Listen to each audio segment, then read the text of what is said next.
Hello everyone. So সবাইকে আমাদের আরেকটা ব্লগে অনেক অনেক ওয়েলকাম। তো সেদিন ছিল আমাদের অষ্টমঙ্গলা। তো আমরা দুজনেই শ্যামনগর থেকে বেরিয়ে পড়েছিলাম টুয়ার্ডস আমার বাড়ি কসবার দিকে। তো রাস্তারই কিছু ছোটো ছোটো ভ্লগস নিচ্ছিলাম, হালকা গান শুনছিলাম। যত রাস্তা এগিয়ে আসছে বাড়ির দিকে তত যেন একটা নতুন ধরনের এক্সাইটমেন্ট স্টার্ট হতে থাকলো। মাঝখানে কিছু গান শোনা, কিছু মজা করা।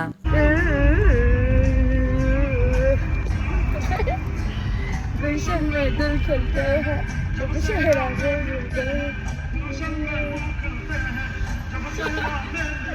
मैं आती। আমরা অলমোস্ট চলেই এসেছি বাড়ির দিকে। অবাই তাকাও।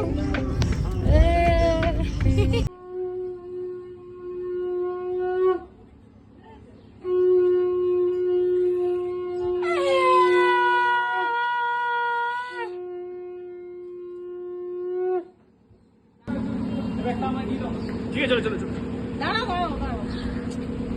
ঠিক আছে, অসুবিধা নেই, ছাড়ো না।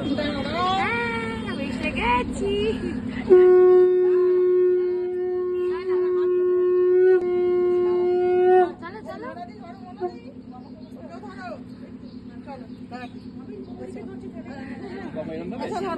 লাইনে লাইনে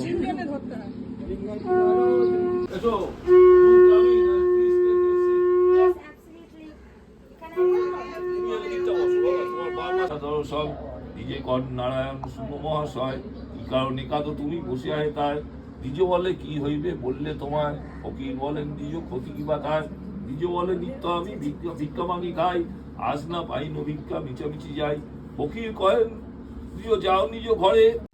বিয়ের 5 দিনের মাথায় আমি গেছিলাম আমার বাড়িতে। তারপর সেখানে সেদিনকে শুভচণ্ডী সত্যনারায়ণ পুজো ছিল। তো বিয়েতে আমি আর আমার হাজব্যান্ড যে জামাটা পরেছিলাম, তো সেই জামা, সেই শাড়ি, পাঞ্জাবি পরেই কিন্তু বসতে হয়, কারণ জোর খোলার ব্যাপার থাকে। তো আমরা দুজনেই বসেছিলাম, আমাদের ছাদে পুজো হচ্ছিল সেদিনকে। তো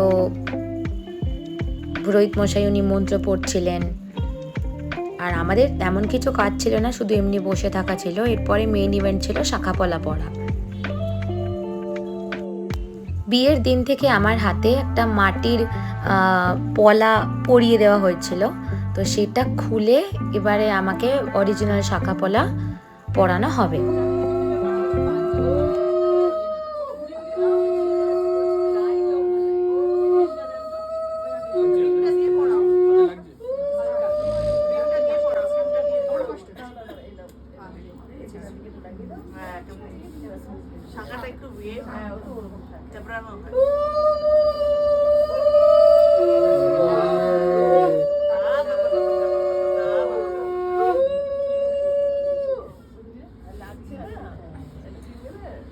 এটা সহজে ঢুকে যাবে, শাখাটা একটু খসখসে।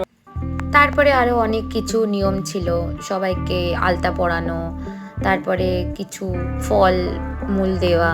তো এরম ছোট ছোট কটা নিয়ম ছিল, 7 জনকে এরম দেওয়ার থাকে সদাবাদের। তো এরম কটা নিয়ম নতুন জানতে পারলাম, আর সেগুলো এক্সপিরিয়েন্সও করলাম। তো খুবই ভালো লাগলো সব কিছু, একটু হাসি মজাও হলো সবার সাথে বেশ।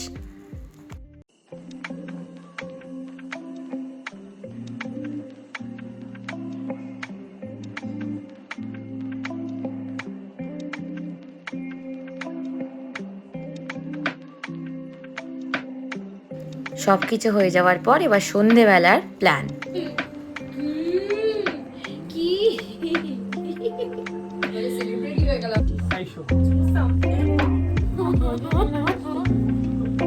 ভাইয়া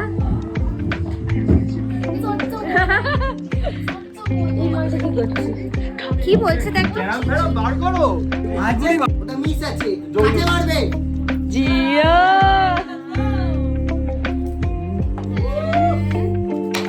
খেলাগুলো বাকি লায়া লায়া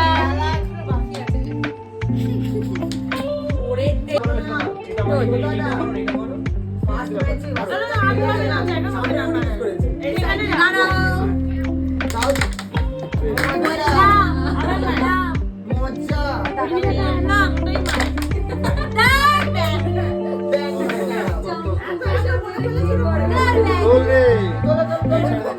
उसको कैसे